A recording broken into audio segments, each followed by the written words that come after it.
నమస్తే. నేను మీ సూరి. నిన్న హైదరాబాద్‌లో నరేంద్ర మోదీ గారు మాట్లాడుతూ, దేశంలోని ప్రజలందరికీ కూడా కొన్ని అంశాల మీద పిలుపునివ్వడం జరిగింది. వర్క్ ఫ్రమ్ హోమ్ చేయమని కూడా ఆయన చెప్పడం జరిగింది. అంటే ఎప్పుడైతే ట్రాన్స్‌పోర్ట్ అనేటువంటిది తగ్గించడం కోసం వీలైతే మనం వర్క్ ఫ్రమ్ హోమ్ చేయడం ద్వారా కూడా మనకి ట్రాన్స్‌పోర్టేషన్ తగ్గుతుంది. ఫ్యూయల్ వాడకం అనేటువంటిది తగ్గుతుంది. అది కూడా ఒక ప్రధాన అంశంగా ఆయన చెప్పడం జరిగింది. అదేవిధంగా ఇంకా బయటికి వెళ్ళేటువంటి వాళ్ళు పబ్లిక్ ట్రాన్స్‌పోర్టేషన్ వాడమని కూడా ఆయన చెప్పడం జరిగింది. అంటే ప్రైవేట్ ట్రాన్స్‌పోర్టేషన్‌ని తగ్గించి అంటే మన పర్టిక్యులర్‌గా మనకున్నటువంటి బైక్స్ కానీ, కార్లు కానీ వీటిని ఆపడం ద్వారా ఫ్యూయల్ కన్జంప్షన్ అనేటువంటిది తగ్గుతుంది.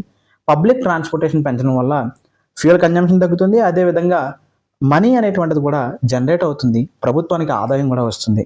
అది కూడా ఆయన చెప్పడం జరిగింది ఇండైరెక్ట్‌గా. అదేవిధంగా న్యాచురల్ ఫార్మింగ్, ఫెర్టిలైజర్స్ అనేటువంటిది ఒక ప్రధానమైనటువంటి సమస్యగా మారిపోయింది పొల్యూషన్‌లో. మనకు కావాల్సిన దానికంటే ఎక్కువ ఫెర్టిలైజర్స్ వాడడం అనేటువంటిది జరుగుతుంది. దానివల్ల సాయిల్ అనేటువంటిది పొల్యూషన్ తయారైపోతుంది. సాయిల్ డిగ్రేడేషన్ అయిపోతుంది. సాయిల్ పొల్యూట్ అయిపోతుంది. అలాగే గ్రౌండ్ వాటర్ కూడా పొల్యూట్ అయిపోతుంది. అదేవిధంగా ఆరోగ్యంగా కూడా చూస్తే అవి హెల్త్ ఇంపాక్ట్స్ కూడా చాలా చాలా ఎక్కువ ఉంటాయి ఆ ఫెర్టిలైజర్స్ వల్ల. ఒకప్పుడు మనం ఆహారం లేదు కాబట్టి ఈ ఫెర్టిలైజర్స్ వాడడం ద్వారా మనం పంటలు ఎక్కువ పండించి మన ఆకలి తీర్చుకోవడం కోసం ఫెర్టిలైజర్స్ వాడడం మొదలుపెట్టాం. తర్వాత కాలంలో ఆ ఫెర్టిలైజర్స్ అనేటువంటివి భాగం అయిపోయి ఈ రోజున మనం లార్జెస్ట్ ఎక్స్పోర్టర్గా ఉన్నప్పటికీ కూడా ఇంకా ఫెర్టిలైజర్స్ వాడడం ద్వారా పొల్యూషన్ క్రియేట్ అయిపోతుంది. అంతేకాకుండా రైతులకి అధిక భారాన్ని కూడా మోపుతుంది. ఈ విధంగా మనం ఎప్పుడైతే ఫెర్టిలైజర్స్ అనేటువంటివి మనం ఎంత ప్రొడ్యూస్ చేస్తున్నప్పుడు కూడా ఇంకా ఇంపోర్ట్ చేసుకునేటువంటి స్థాయిలో ఉన్నాం కాబట్టి ఫెర్టిలైజర్స్ వాడడం మానేసి న్యాచురల్ ఫార్మింగ్ వైపు వెళ్ళడం వలన మనకి రైతులకి ఖర్చు అనేటువంటిది తగ్గుతుంది. అదేవిధంగా మనకి మంచి ఆరోగ్యకరమైనటువంటి ఫుడ్ అనేటువంటిది కూడా దొరుకుతుంది.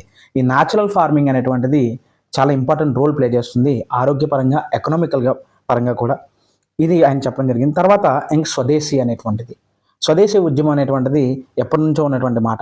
So make in India products వాడడం ద్వారా, స్వదేశీగా తయారయ్యేటువంటి వస్తువులు వాడడం ద్వారా మనకి మన దేశంలో తయారయ్యేటువంటి వస్తువులు వాడుతూనే మన యొక్క ఎకానమీకి కూడా మనం చాలా చాలా ఉపయోగపడిన వాళ్ళు అవుతాం.